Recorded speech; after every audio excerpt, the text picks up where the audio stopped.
그저 컴퓨터에 앉아있을 때도 분당 12에서 15회 호흡한다는 것을 알고 있었나요? 우리가 살아있도록 해주는 세상에서 가장 강력한 스펀지 덕분입니다. 폐를 말하는 거예요. 실온에서 우리는 단 한 번의 호흡으로 약 25섹스틸리언 개의 분자를 들이마십니다. 그건 25 다음에 0이 21개 붙어있는 큰 숫자예요. 폐가 어떻게 작용하는지 한번 볼까요? 분자 크기로 몸을 줄여서 제 친구 몸속으로 들어갈 거예요.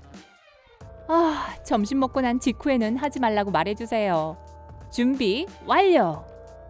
지금 떠다니는 먼지, 입자, 그리고 세균이 보입니다. 폐로 갈 준비가 되었나요? 코나 입을 통해 들어갈 수 있어요. 좀 더 복잡한 길로 가볼게요. 콧구멍을 통해서요. 우와, 밀림이네요. 코 안에 있는 모낭은 머리에 있는 모낭처럼 간격이 촘촘합니다. 코털은 경비원의 역할을 합니다. 먼지나 더러운 것들, 세균, 기타 입자들이 폐로 들어가는 것을 막죠. 털 끝에 반짝이는 것 보이세요? 얇은 층의 점액이에요. 코 안쪽을 촉촉하게 유지하고 털에 쌓이는 파편을 가두는 것이 임무입니다. 코딱지를 모으는 곳이라고 할 수 있죠. 코 안쪽으로 더 들어가면 더 작은 털이 있어요. 선모라고 하는데 현미경으로만 볼 수 있습니다. 선모가 하는 일은 점액과 다른 작은 입자들을 기도 밖으로 옮기는 거예요. 마침내 약간의 공간이 생겼네요. 여기는 비장, 아니 비강이라는 곳입니다.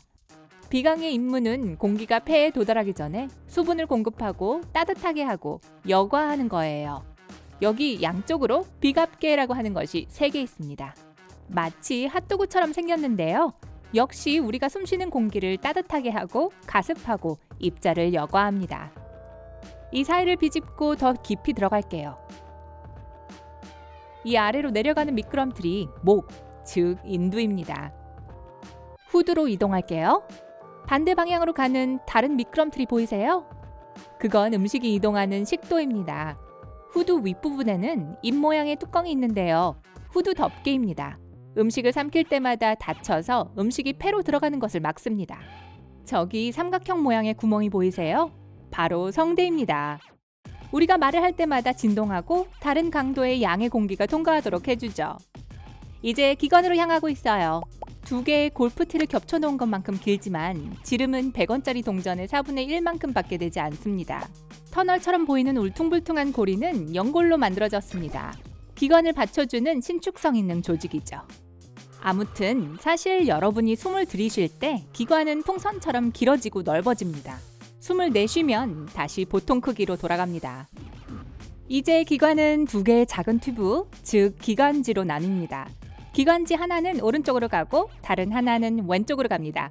오, 보세요. 폐가 보여요. 겉모습은 어떤지 한번 볼까요? 폐는 분홍색이고 부드럽고 탄력 있고 스펀지 같은 조직으로 되어 있어요. 각 폐는 조직으로 된 주머니 안에 들어있고 얇은 액체층으로 연결되어 있습니다. 마치 끈끈한 접착제처럼요. 주머니는 표면을 매끄럽게 만들어서 숨을 쉴 때마다 폐가 팽창할 수 있게 해줍니다. 폐는 크기와 모양도 다릅니다. 오른쪽 폐는 간을 위한 공간을 만들어야 하기 때문에 왼쪽 폐보다 짧아요. 하지만 왼쪽 폐보다 더 넓습니다. 오른쪽 폐는 3부분으로 되어 있어요. 상엽, 중엽, 하엽입니다. 왼쪽 폐는 상엽과 하엽만 있어요. 왼쪽 폐에 움푹 들어간 곳이 있는데 이곳으로 심장이 숨어 있는 게 보이네요. 심장아 안녕. 폐 바로 아래에는 거대한 근육인 횡격막이 있습니다. 폐와 심장이 편안하게 걸쳐 있는 곳이죠. 폐 주위에는 갈비뼈가 있어서 보호 역할을 합니다. 폐가 위치하고 있는 밀폐된 방을 흉곽이라고 부릅니다. 자, 이제 안으로 들어가서 무슨 일이 벌어지는지 볼까요? 기관지가 폐로 들어가기 시작하는 지점을 폐문이라고 합니다. 기관지는 그 안에서 더 많은 부분으로 나뉘어 퍼집니다. 마치 수백만 개의 작은 가지들로 갈라지는 나무줄기 같아요. 잠깐만요. 무슨 일이죠? 횡격막이 팽창하고 있어요. 쫓겨나는 건가요? 괜찮네요. 이제 작은 가지들을 자세히 살펴보도록 하죠. 조금 더 가까이. 우리가 향하는 곳은 바로 여기입니다. 가지들이 너무 작아져서 새 기관지라고 부릅니다. 모래알보다 더 작아요. 그리고 이 가지 끝에는 풍선들이 모여 있어요. 공식적인 이름은 폐포낭입니다. 꽈리 주머니라고도 하죠. 그 풍선 끝에 있는 각각의 풍선은 페포라고 합니다. 이곳에서 가스 교환이 이루어져요. 무슨 일이 벌어지는지 안으로 들어가 보겠습니다. 페포는 바깥쪽에 막이 있고 몇몇 상피세포가 있고 안쪽에는 약간의 액체가 있습니다. 이때까지만 해도 저는 공중에 떠 있었는데 지금은 발이 젖었어요. 페포는 모세혈관이라고 불리는 작은 혈관들로 둘러싸여 있습니다. 산소 분자가 비집고 들어갈 수 있도록 매우 얇은 벽을 가지고 있어요. 모세혈관을 들락날락하는 작은 푸른 점들이 보이시나요? 이산화탄소입니다. 우리가 들어온 것처럼 폐로 자유롭게 돌아갑니다. 모세혈관은 털처럼 가느다란 기관이라는 뜻으로 온몸에 그물 모양으로 퍼져 있는 매우 가는 혈관이에요. 이제 조직, 세포, 단백질, 그리고 마지막으로 플라즈마를 통과했으니 이동수단을 찾아야겠어요. 모세혈관 안에는 거대한 버스가 있습니다. 이것은 적혈구라고 불리고 철분으로 가득 차 있어요. 몸 안에 있는 철분의 거의 70%가 적혈구 안에 있습니다. 또한 적혈구에는 2억 7천만 개의 구역이 있어요. 헤모글로빈 단백질 분자라고 불리고 각각은 4개의 산소 분자가 모인 사량체 분자입니다. 일단 모두가 탑승하면 우리는 일생일대의 경험을 하게 될 거예요. 지금 우리는 심혈관 네트워크를 통해 여행하고 있어요.